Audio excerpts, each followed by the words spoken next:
Here we're looking at a xenon bulb filled with a higher pressure of 40 torr on the left, and a helium bulb in series with that, powered by a 20,000 hertz transformer. The higher pressure filled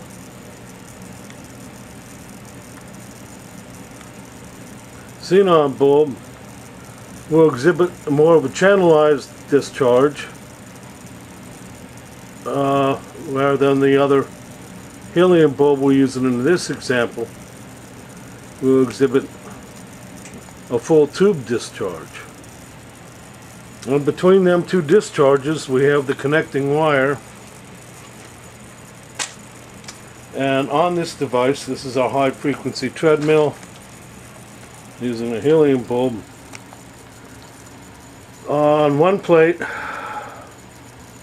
we have both a xenon, 4-inch xenon, and a 12-inch krypton in parallel, and then on the other plate in a vertical direction we have a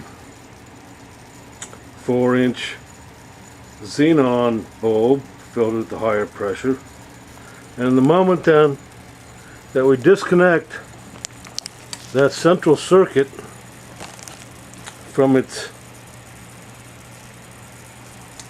ordinary closed loop state, it goes to an open loop state. So we'll do that now.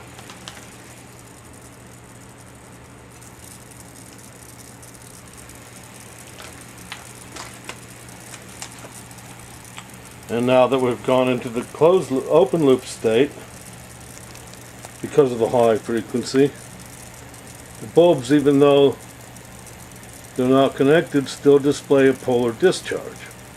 But additionally to that, the two other circuits, you might want to turn the lights out for this one.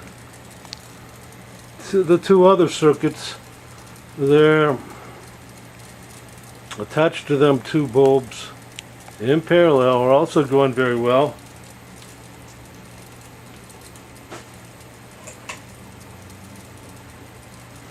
And then that's what we want for our high frequency treadmill. And once again then we're going to walk in there with the bulb and show some of the longer neon bulb and show some of the proximity effects. So I'm coming around here, trying to get around the long way.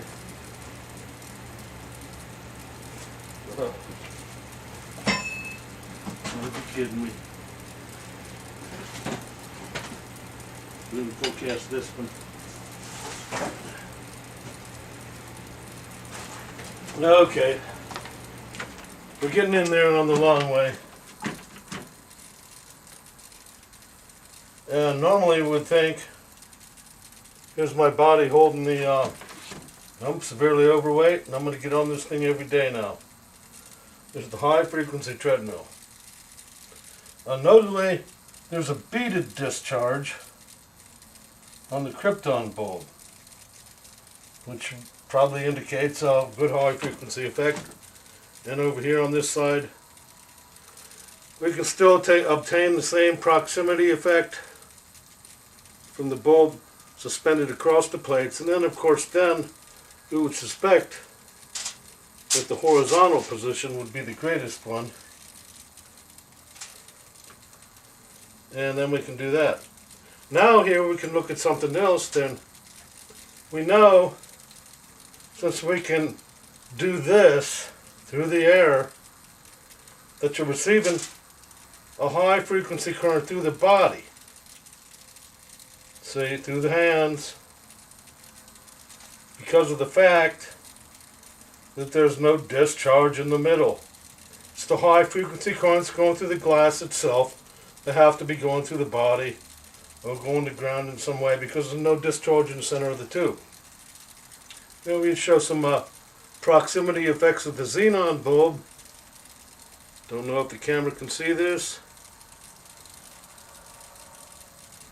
but these are all good high frequency effects. And for an exercise regimen, which I surely need in my retirement age. I think it'll be ideal. Okay, and 228 pounds and counting down, day by day. Okay, let's see then if we can see from the other angle. Well, we have to get across the camera again. See if that made any sense. We'll look at everything from the far angle and try to go in there again, maybe, right? Okay, we got camera problems. This ain't our first rodeo, folks. So we're going to open the front door here and try to get a better back shot, if that's possible at all. Okay. Okay, we got the front door open now. I want to focus in on the krypton discharge, which seems to me to be very beaded. I don't know if the camera can capture that. Alright, let's try that again.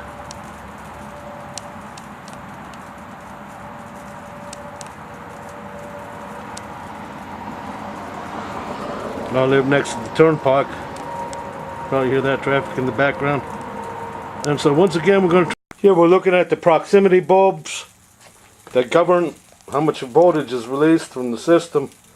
And they got to be placed at a certain distance from each other. And those are a xenon bulb in the back and a helium bulb in the front, and it just went out. I'm going to tap on that transformer, find out why it did that.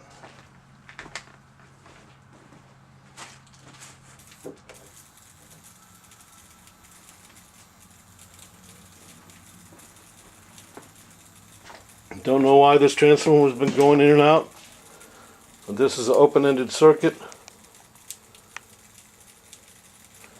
And then again, those are the other open-ended parts that send electricity to the plates as a polar discharge. And we're going to walk in there and show proximity effects with the long neon bulb.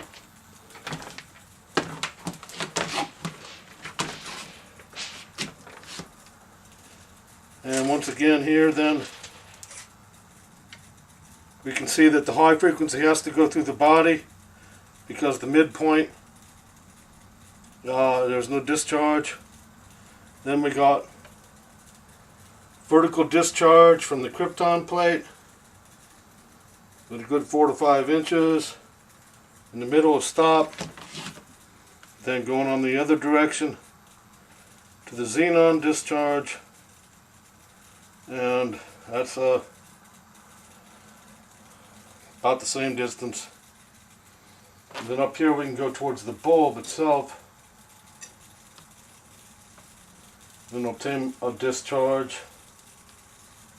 And we can do the same thing on the other side.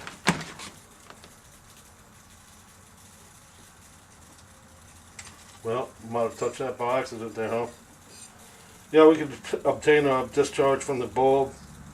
That's the krypton bulb, and it's got sort of a beaded discharge. So I haven't shown these proximity effects, so we've got to get back to work. Let it naughty.